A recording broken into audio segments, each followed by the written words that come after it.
Well, what's going on, fellow zombies? Are we alive yet? Are we awake yet? Because I sure as hell not. Neither is my dog. She feels like she needs to sleep more, and I know how she feels as a senior citizen. 8:56, or actually 8:57 in the morning, West Coast time. The Weber Agency, Roseland, California. Trying to get this damn stuff fixed up here. Good Lord, I'm getting tangled up here. It's the day after St. Patty's Day, and already with a morning groaning, grumbling about the damn thing. I've never drank on it, and I never don't do it. I'm a recovering alcoholic, so I don't need to do that. But if I'm going to be drinking, I'm going to be drinking milk. I'll be drinking my fruit juices. I'll be drinking my milk and tea and coffee. Well, since we're dealing with end of a holiday and the end of the corned beef, or just about. Dealing with this week's political nightmare that seems to be turning our world upside down even further. Kenya is still having civil unrest happening over there. I'm hearing bits and pieces about this one on the news. Uh, Putin unfortunately got back in, him being the only candidate, and since he got rid of his own opposition over here, some people think, I still think personally, that he did it deliberately. So, but then again, I would probably hear the same thing coming from other people regarding how President Biden might win if there was no other candidate other than the old 45 gas bag mouthing off left and right. He swears that there's going to be a bloodbath if he doesn't win. Maybe some people take him at his word, other people don't. And speaking of that kind of area, I'll go into the independent media on YouTube and find out a few things here and there that some of those people are talking about this guy and this guy, this guy, this guy. Colorado, um, candidate for something, podcaster, mouthing off left and right. He wants people to be used on the gallows. He wants people hung. Opposite to Trump, apparently. They need to be tried. They need to be executed. They're against the Constitution. Yeah, I heard the mouse. I heard people like that. I'm like, give me a break. FBI won't touch him, and I tried to talk to a few people about that one. Unless he's making specific threat. He's already been approached, and he made it public for everybody else. I did not say specifically that I would do the deed. Yeah, right, sure. But you are going to be doing the deed anyway, by indirectly. But the FBI wants something tangible on that situation. So, besides that happening, Iceland's still blowing its top off. I think I already talked about some of this one earlier this morning. And I'm just waiting for the rest of news to follow up to see whether or not everybody fallen off the face of the earth, you said. Oh, I understand that Cuba is going through an upheaval at this point. They want to get rid of the damn regime they've had for a lot longer than I have been alive. Back in the early 60s, we had Fidel Castro and his ilk, and his brother, and the other lunatic revolutionaries took over the island and made it their own empire. People are suffering still to this day. So we still have that issue to deal with. 90 miles from Florida. If that wasn't bad enough, Haiti's still going through their own civil unrest over there. Prime Minister's been resigned. A couple of cruise ports have already been shut down over there because they don't want to deal with it. They don't want to have any more issues with it, so they're not going to do it. Here comes Inside Politics with CNN. So, hang on a second, guys. I'm going to be listening and watching. Okay, boys and girls, back on. CNN's talking about Trump lawyers who can't come up with $464 million in a bond because the underwriters won't touch it with a 10-foot pole. Apparently, some of the fraud case that Trump was in, his underwriters won't touch it because it's well beyond what they can handle. Ain't that weird? I'm getting information from CNN. I'm still waiting for other things happening besides Donald Trump and his stuff. So I'll put this on pause while I get more information to be loaded up. Well, apparently CNN was talking about stuff And I'm sorry, that's the commercials going right now. CNN. Trump in his mouth is really trying to get it there. He's trying to be darker and darker. He's blaming anything and everybody. He's trying to. And I'm telling you, we got this kind of an issue over here. We got this kind of an issue over here. And don't you know that if I'm not president, we're going to get into a bloodbath? I mean, you got to blame all these other people coming over here. They may be nice people. I don't know about that. But after looking at it, I think they're all animals coming across the border. Oh, God. And corporate media is still feeding on this damn thing like bottom feeders, like everybody else in the independent nations. They're still feeding on this like bottom majors. I make fun of the guy because he is funny making. I'm sorry. I don't like Trump. I never did like con man. And unfortunately, because he made himself into a political figure, he's open season. Now, here's the thing what I never could, still trying to handle on this one here. When you're a private citizen, you can't insult another person because that would be considered illegal as hell on that one. That's defaming a person's character. Defamation of character right there. But when you turn into a political figure, you're open season. That takes away the defamation right there. If you're making it into a political, but if you're really making it into a personal vendetta situation, that's a different story altogether. And that's what worries me. How much can we do the political ribbing around in a guy? Is it going to be bordering on the personal attacks? I mean, do we really have the feeling and the intentions concerning about this? My head's pointed towards the window right now because I'm expecting Orkin to come through any second now. I'll probably hit the pause on this one, but I want to get the audio going. That's why I got my sign up. Because I'm trying to wait for Inside Politics, and I want to hear more about this stuff because I'm doing it for posterity, for history, for recordings and stuff. Because this is going to be affecting us a great deal down the road. So we're really going to be having this kind of an issue, aren't we? If this is the only political candidates we've got for presidency, it's no wonder a lot of people who hate Trump's guts and don't like Biden are going to have to vote with Biden. Unless, of course, you got a stronger character in an independent function here, an independent party. Is that particular person going to be strong enough to sap off votes from both? Or is they going to be forcing a balance? Because that was the thing I couldn't even understand in political science when talking to my political professor several years ago on this one. Because how does an independent sap off votes? Apparently they can. So this is going to be very tricky because there are independents out there who are going to be trying to run for it. But they're not getting enough publicity. And the stories from Biden and Trump are the publicity, regardless of what they're saying or not. I mean, they're maneuvering things left and right. But for the independent guys, they're not out there enough. Even in the targeted states, even in our targeted state, they think we're still safe with Biden, but we still have some Trumplicans out here who still have a different say on it.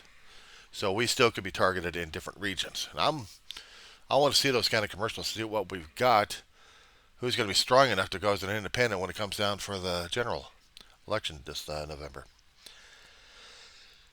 And there's also going to be a question whether or not if Trump's going to be in jail or not, or if he's still going to be going through. Now we're coming in about Biden and Netanyahu are going to be talking with each other. How about that one there? Open air log. Biden and Netanyahu over the last several months. One is the necessity to increase the amount of humanitarian aid into Gaza. That is something that Biden has been pressing Netanyahu on to open some of the land crossings to try and surge the humanitarian assistance into the enclave. And the other issue that arose is the situation in Rafah. And this is, of course, as Israel prepares for what it calls a major operation in that southern city in Gaza. The White House has said that kind of operation should not go forward without a credible plan to protect the millions of Palestinian civilians who are sheltering there. The White House says it has not seen a credible plan so far. So certainly that is an important issue for these two men to discuss. Now, this call does come against the backdrop of that speech that Senator Chuck Schumer delivered last week calling for new elections in Israel. President Biden called that speech a good one. He didn't endorse the call for new elections, but he also didn't condemn it either, and certainly did contribute to this growing rift between the two men. And I think the cadence of their calls really does illustrate that divide. At the onset of this war, they were talking on a daily, weekly basis. It had been more than a month since they had spoken before today, so certainly you get a sense of a relationship that is very much fraying as this conflict proceeds. Dan. No question. Great reporting, Kevin. Thank you so much. I know you're going to continue to get more information about what happened in that phone call. In the meantime, I spoke to Prime Minister Netanyahu on State of the Union. He was not happy about what Senator Schumer said. Of course, he is the highest-ranking elected Jewish member of the U.S. government. Netanyahu called it absolutely wrong. Schumer called him an impediment to peace and asked for new elections after the war winds down. I think what he said is totally inappropriate. It's inappropriate to go to a sister democracy and try to replace the elected leadership there. That's something that Israeli public does on its own. We're not a banana republic. This is a wake-up call to Senator Schumer. The majority of Israelis support the policies of my government. Oh. It's not a fringe government. It represents the policies supported by the majority of the people. If Senator Schumer opposes these policies, he's not opposing me. He's opposing the people of Israel. There were other polls in Israel, 3 major Israeli television stations that said what Israelis also support are early elections. That's what I really want to focus on here is Senator Schumer not calling to sort of topple the government, but specifically says when the war winds down, will you commit to calling new elections? That's my question. Will you? Dana, 2/3, first of all, what you said is wrong. The vast majority of Israelis oppose early elections until the war doesn't end. We've just had many polls on that. Look, a lot of the polls are twisted. Channel 12 says 64% of Israelis support early elections. But all polls show that's not. No, I'm afraid that they asked them the question, do you support it during the war? And they said no. But that's not what Schumer is calling for. He's calling for new elections when the war winds down. Well, we'll see when we win the war. Will you commit to new elections when I the think war that's winds something down? for the Israeli public to decide. But it's not something. No, look, that's something for the Israeli people to decide. I think it's ridiculous to talk about it. Joining me now is Axios reporter and CNN analyst Barak Ravid. Is it what people in Israel are talking about? Is that true? And while I have you, what does it tell you that Netanyahu and Joe Biden have not spoken in a month, given the situation going on, the very active war in Gaza? Well, let's start with the second question. I think it means a lot because their previous calls were not good either. And I think we see a trend of Biden and Netanyahu drifting away over really growing differences about the Israeli policy around the war in Gaza. And I think that what we heard by now from the White House about this call doesn't even start to really portray the call that has taken place. They spoke for 45 minutes, that I heard from an Israeli official, and I'm pretty sure that other issues also came up, like the issue of the hostage talks and Schumer's speech and Biden's support for Schumer's speech. I'm pretty sure this was the main issue in the call, because at least at the moment it seems that Biden decided just to, put out there everything he feels about Netanyahu and his policy. Yeah, and really quickly, can you just explain what the sentiment is inside Israel about Netanyahu? Yeah, so you said that Netanyahu didn't like what Schumer said. It seems he even disliked even more your questions and your attempt to get a simple commitment from him about whether he will go for an early election after the war ends. And I think you see in every poll, just last Wednesday, 3 polls in 3 main TV channels in Israel show that if elections were held today, Netanyahu wouldn't lose the elections. He would be completely destroyed, completely defeated. His party will be cut by half in the number of seats it gets. His coalition will be cut by more than 20 seats. And I think it's very clear that in all the polls you see that most Israelis want an election once the war is over. It's really stunning given where the Biden administration was, where Congress was, where much of the world was after October 7th, when that horrific, barbaric attack happened, that things could be so frayed between, not Israel, but between Benjamin Netanyahu and the U.S. government. Thank you so much. Appreciate your reporting, Rob. Coming up, we are putting the band back together. James Carville, Paul Begala, they helped Bill Clinton get elected in 1992, re-elected in 96. What's their advice for Joe Biden? Keep his job in 2024. There they are. Don't go away. You want to see this. Not really, but I'll accept their word for this one here. So yes, I'm going to have to put disclaimers on my thing here. So you heard what was going on, what concerning about Netanyahu and Biden at this point over here, and I was expecting this to happen. I want to turn this. Okay, so I was expecting this to happen. I was expecting the rebuke coming from Netanyahu on this one.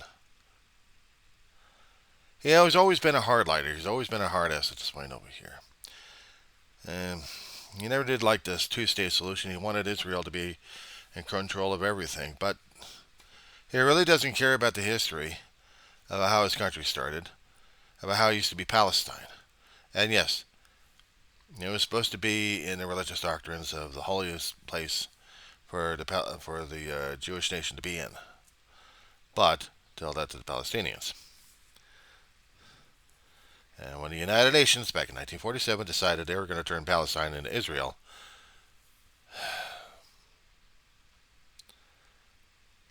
I know they needed a new homeland. Nobody else was going to be taking their spot. So I guess it was up to the deciders up in the United Nations to do that. And they've been holding on to their territory like crazy and fighting for every inch of it, including expanding to put more and more settlers in different areas where Palestinian people are getting shrunk out. Apparently, the generational genocide is still going strong. I just don't want to see it. My own personal opinion, my own observation on the damn situation is we still got this for thousands of years of hatred in the Middle East. And they won't get past this damn thing. It's too ingrained in them. Will they ever have a two-state? Not with Netanyahu. But if they're going to be having elections, the question is, will they have elections? Will they have an emergency recall election for it? I don't know. Is it part of their government structure to allow that to happen? It's an entire country. It's not a state. It's one particular landlocked territory, a sectioned out territory for the Palestinian people. One of it just getting wiped out left and right because of the Hamas situation, and it's a perpetuating cycle at this point over here. Yes, Hamas, we want to say it, but Hamas definitely pissed. Did they actually plan for this? Did they actually want this thing to happen? Did they expect this worldwide outrage and condemnation? Is this what they wanted? If it is, they got it. But is it going to help them out? Have a two-state solution? Or did they want Israelis out there, period? If that's the case, it ain't going to happen. The only peaceable solution right now, other than most nations trying to kill each other, is a two-state solution. They have to have territories, and the territories have to be governing themselves. Palestinian people won't do this. Netanyahu and his ilk and his believers won't have it.